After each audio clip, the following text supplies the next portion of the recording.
Can you imagine, for even just 1 second, a world without tie clips? I know I couldn't. They will hold your tie in place. And who could even forget the little thing, at least I like to do it, when I sometimes will take a tie clip. Admittedly, I don't wear them too often, but sometimes I'll take it.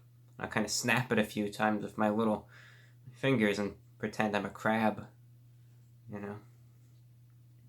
This isn't the topic that, at least even a year ago, 2 years ago, or prior, I would have ever even imagined discussing. But ever since I did the skincare routine video, a lot of people had, to my own surprise, raised up this topic to the point where I have decided, all right, fine, I'll allocate an entire video to it, because it's certainly something I could talk about.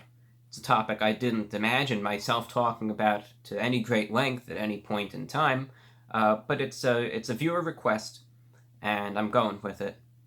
Obviously, as kind of the title alludes to, I haven't planned the title out for it yet, but I figure it does. I mean, maybe the title's about lobster bisque or something like that, but I think it's about my hair, and at least that's what this video is about. My hairstyle, the evolution thereof, why it is the way it is, and just the mysteries surrounding it. It certainly can be paradoxical at times, and I'm here to kind of help you process and evaluate what lieth on the top of my head and embedded on my scalp there. Yeah, my hair. It's at first I thought to myself, well, I do a segment talking about my hair and my hairstyle and all that in the average day videos. I mean, you could go back, you could see it in the 2017, 2016, 2015, etc. average day videos where you'll see me. I'll make, the big deal out of it. I'll comb it. I'll do all that, yada yada. But what I wanted to talk about today is kind of in more detail, because obviously in those average day videos, I can't spend, the entire 20 minutes talking about my hair exclusively. That's what this video is dedicated to. So what I'm going to be talking about is kind of just, how I got this hairstyle and why I kind of sport it the way I do, and kind of how that's, attained, you can say. It's kind of a tutorial. I can't imagine why anyone would want to style it that way, because it's not fashionable. But should anyone be interested in that, you'll find your guide here. Now, when it comes down to my hair, I guess I'll give you just a brief little evolution of it, and then I'll show you some examples, and I'll talk about the combs that I use, the products that I use, and all that good stuff, which I kind of have here gathered to the side. There's a stupid face I made with that. And also the products that I use, actually the one product, singular, which I use. So we got, we're going all out for this one. We've got the big guns out. We got it set up. So this is going to be it. This is going to be official. Up until 2011, I'd say, I really didn't have a set hairstyle. I think a lot of us, when we're young, we don't really pay too much attention, at least to personal grooming beyond the necessities. It's just something you don't really think of. You don't really think about what shirt you're going to wear today, or what pair of pants or shorts or whatever you're going to wear that day, or how your hair is going to be styled. At least that's the attitude that I had in regards to my own appearance, though I was a lot focused on, suits and all of that. But as for my hair, at least before 2011, I really didn't put any thought into it. I kind of had it just in bangs, and it's just something I didn't think of. In around mid-2011, I decided, I guess I just started looking at pictures. I think I was looking at old pictures from maybe the 50s or the 40s. And I remember seeing every one of those slicked back hairstyles. And I was thinking, I want to give that a shot. I want to give that a try. I want to give that a go. But how, really? I didn't really know the guides, and the stuff that I looked up on YouTube really didn't help either, because there was this one guy wearing a tank top who was just combing the same spot on his scalp 50 times over, and I found that a little ridiculous. There was another guy who did some tutorial that did a big, Elvis Presley 1950s-esque pompadour That's not what I was interested in either, and I don't think I really had the hair type to suit that. I felt like I was kind of lost. I saw all these pictures of these hairstyles that I wished to emulate, but there weren't any guides showing you how to actually get these old school haircuts. It was either stuff that I wasn't interested in, or it was stuff with just too modern of a twist for the look that I was going for. So I felt kind of lost, and as a result, I had to put it in my own hands through trial and error, and as a result, there were some successes, some failures, and we're going to cover all that in just a few seconds. So I was sitting there in 2011, and I was thinking I wanted to get slicked back hair. Obviously, putting water in the hair and just combing it will slick it back. It will, but water evaporates, and before you know it, my hair back then was a lot fluffier than it is now. Like right now, my hair has no product in it whatsoever. It's just kind of a lot thinner at this point, and I don't really care how thin or thick it is, but back then it was very, very, very fluffy. So if I put water in it, yeah, I could dampen it down a bit, and I could slick it, and I could comb it, but did that really do much in terms of, the long term? An hour later, we'd be back at square one with cowlicks galore and everything, and be going crazy. So I tried to find a product, and I went over to CVS, I believe it was, and I didn't really know.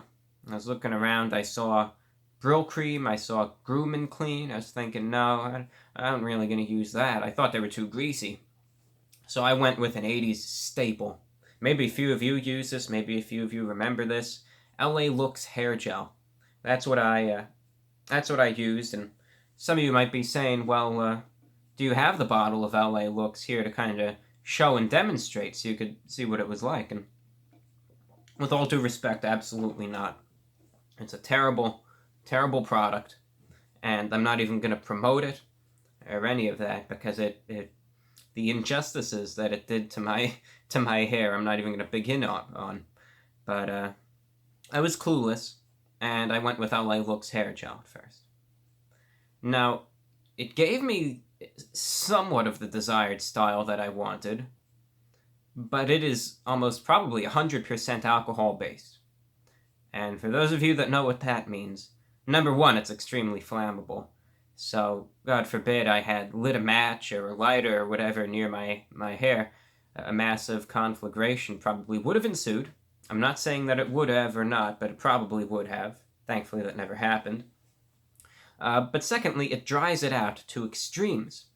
I mean, I would dump a huge amount of that in my hands. I'd lather it up, run it through my hair, and comb it as wished. And from there, it would dry up. And it would become as hard as a rock. I mean, I remember sometimes I would try and, touch my hair. It would be like this. It was like a solid object. It was literally like I was wearing a hard hat or a military helmet. And I could try to drag a comb through my hair, and it was so hard, as a matter of fact. Couldn't even do that. It was a solid object. Well, that's not good. Obviously, it's terrible for your hair, terrible for your scalp. And even if it gets the style that you kind of want, it's not really practical whatsoever to have it as a solid object. So that didn't work out too well. Eventually, in probably, I'd say 2013, early 2013, I discovered Brylcreem. And ever since that discovery, I guess, or I had known of it beforehand, but ever since then, I've been with them. I've stuck with them.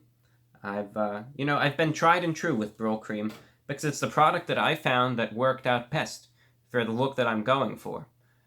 Because I would put in, well, they say a little dab will do you, but I find that more than a little dab is best for the look that I go for, and it does a good job. It doesn't dry the hair out. It actually leaves it soft, malleable. You could easily change the style at a moment's notice. Has some hold and shine to it as well, and I just find it to be a very good product. So now that I gave you that brief overview of kind of the products that I had used, I think some of you might be interested in kind of what the styles over the years had looked like. Because it's something that I don't really talk about much, but there has been a little bit of an evolution of my hairstyle since, from 2011 at least until 2014. Then from 2014 to now, it's pretty much been the exact same way. but there's been a little bit of a style evolution. I figure I'll take this opportunity to show you.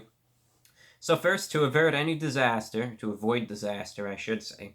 We're not really averting it because it could still happen, but at least to avoid, a huge disaster, I'm going to remove my suit jacket because it's a good one. It's a 90s Hugo Boss jacket. I think I see a hanger up there, so I'm going to go hang this up first, so give me a second.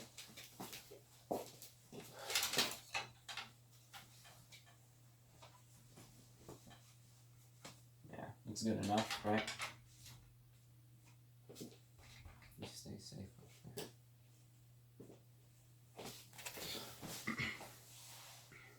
And, well, allow the demonstration to begin. I guess before we do that, I just want to show you a few of the combs that I use. And I know people are gonna have a bone to pick with this one. I know it. I already do. It's just how things are. Just like how the sky is blue and combs comb hair. People might have a problem with this comb, and that's okay. You're entitled to your opinion. It's all good. This is the comb that I use primarily. And you are going to say, why are you using this old, broken comb that strikes me as rather ineffectual and certainly doesn't look very good? Rather, it looks like something out of a horror movie, If you could have a serial comber out there, and this is what they would be using. Why exactly do you use this broken comb? It doesn't really seem like the most efficient thing, right? You have these other three combs, which are my backups, Both of them are nice, kind of vintage ace combs, fine tooth with, some broader stuff as well. Why do you opt for the broken one? The reason being, at least this is just in my personal case, the combs with all of the teeth in the fine tooth section, I don't know why it is, but there's too much resistance in my hair with the combs that have all of their teeth in it. So whether be it by accident or intentionally, if a few of the teeth are removed on a fine-tooth comb, it allows it to glide through the hair a little bit more smoother without interruption while still getting the desired hairstyle. For instance, allow me to demonstrate. Maybe this will work out, maybe it won't. I really don't know. I'm taking a gamble here. But this one has no teeth gone, right? And you can see that's kind of what it did. Now I'm going to do the same thing with this one, and you'll see the difference. Now maybe I combed it differently, I don't know, but I just feel that this comb with the broken teeth just works better with the hair and is able to get it into its desired style more efficiently. Just my thoughts, that's just why I use it. What I say is whatever works best for you works best for you. That's what works best for me. So my first hairstyle that I'm going to emulate is one that I had around mid-2011. This is when I had first started experimenting with, a more formal hairstyle. But what I would do pretty much is I would establish a part, and I would comb it straight down, like so. Comb it just straight down like that. Just straight down. What I would kind of do is I would kind of comb it a little bit to the side, like that. And this is what it ended up looking like. That's how it would be. That was pretty much my first formal hairstyle. I really didn't pay too much attention, so I would just take it, I would add the LA Looks hair gel, I would comb it straight down from the part, straight across from the top, and this is what it would end up looking like. And I maintained this type of hairstyle up until around mid to late 2012. So if you go back into my older video catalog, you'll see that this was the hairstyle that I really sported. Again, I would have a part. It wasn't as high as this one is. It would be a little bit lower, perhaps around here. And again, the hair would be combed straight down, and the hair at the top would be combed straight across, as you can see. And that's how it would look. Right? So that's how it first started looking. Then I began using the Brylcreem, and as a result, I'm going to put a little bit in my hair, not a ton, but a little bit, so I could kind of most efficiently demonstrate this for you. I'm not going to use as much. I'll give a little conservative amount of it here. Still more than the little, as advertised, dab. That'll do you. But it'll suffice, for the example, at least for the sake of the example. I like the Brylcreem. It has a very pleasant smell. Kind of reminds me of a barber shop. But anyway, rub it, in my hands like so. So it's kind of coated and more liquidy than anything else. And I'll just run it through my hair.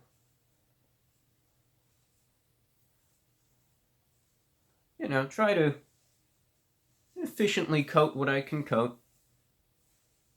I know it's not going to be perfect and it's not going to, but that's what we can do. Got this little royal shell towel, so I can at least get some of it off. I'll wash my hands good after I'm done filming.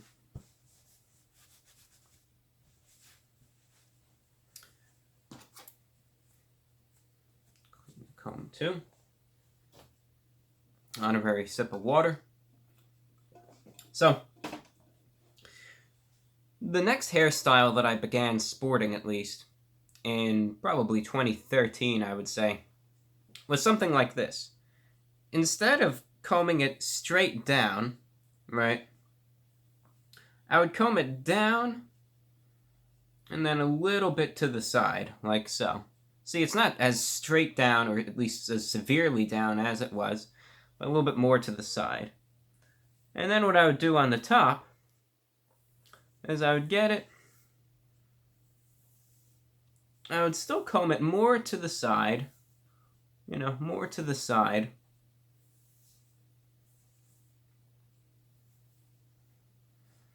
But it would be like so, where it's kind of to the side but back a little bit.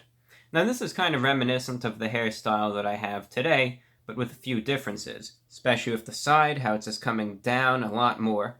And this, it's still a bit more to the side. In mid-2013, I had again decided to change my hairstyle a little bit also. And you could, again, compare. You go to some videos in, say, July, August of 2013, you'll see the differences. What I decided to do then is almost comb it completely back. So I would take the side, I would comb it all the way back like that. And I would take the top, and I would comb it all the way back.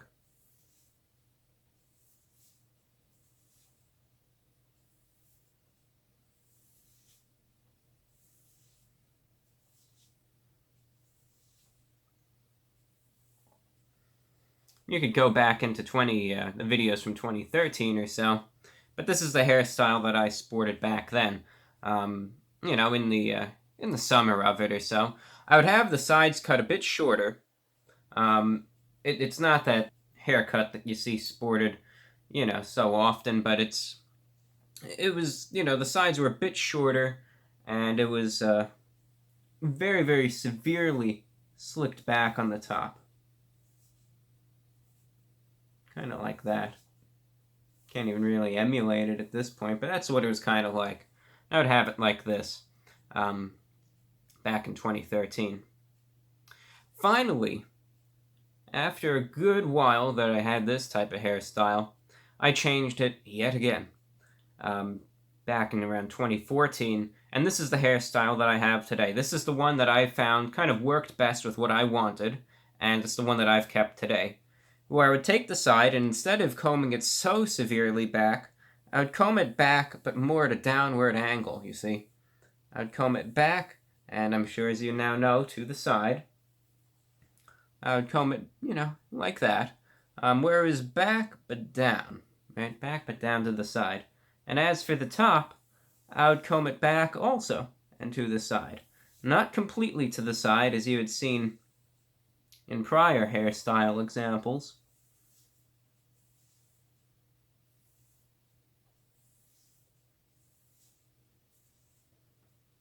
And there we go. And this is the hairstyle that I've pretty much gone with ever since then. And that's a hairstyle that works best for me. So that was all about my hair, and boy, that must have been something incredible, to see the evolutionary changes in the hairstyle, to see those, to see it, it's like a time lapse, right? You just get to see it going from, wow, it's going to the side, and then it's going slightly to the side and back, and then it's just going all back, and then it's going back into the side. Crazy stuff. Crazy stuff. I think the best part was the little smattering of stuff on the vest there. It's going to be the hit. It's going to be a hit fashion trend in 2018. Trust me, you're going to see everyone sporting that after this. But in all seriousness, I just wanted to kind of make a little conclusion, because as before I even started filming this video, in my mind I was kind of outlining, well, what did I want to talk about, in this video, right? I wanted to talk about the products that I used. I wanted to share the deplorable experience with the LA Looks hair gel. I wanted to outline some of the hairstyles that I had employed previously and currently. And there was one other thing that I wanted to talk about. You get a lot of people that they want you to be a certain way for one reason or another.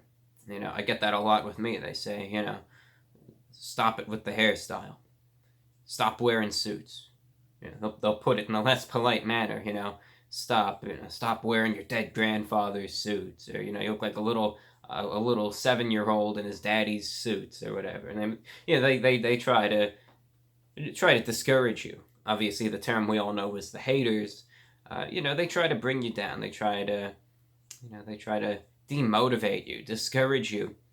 And it always disappoints me so much when I see people that they want to be themselves. That's exactly why I dress the way that I dress, and style myself the way that I style myself. Be myself. And this is how I'm happy and comfortable being, wearing these suits and putting my hair this certain way. I don't dress this way or appear this way to reflect any sort of view or ideology. I simply dress this way and groom myself this way because it's what I feel happy and comfortable doing. I'm just being myself.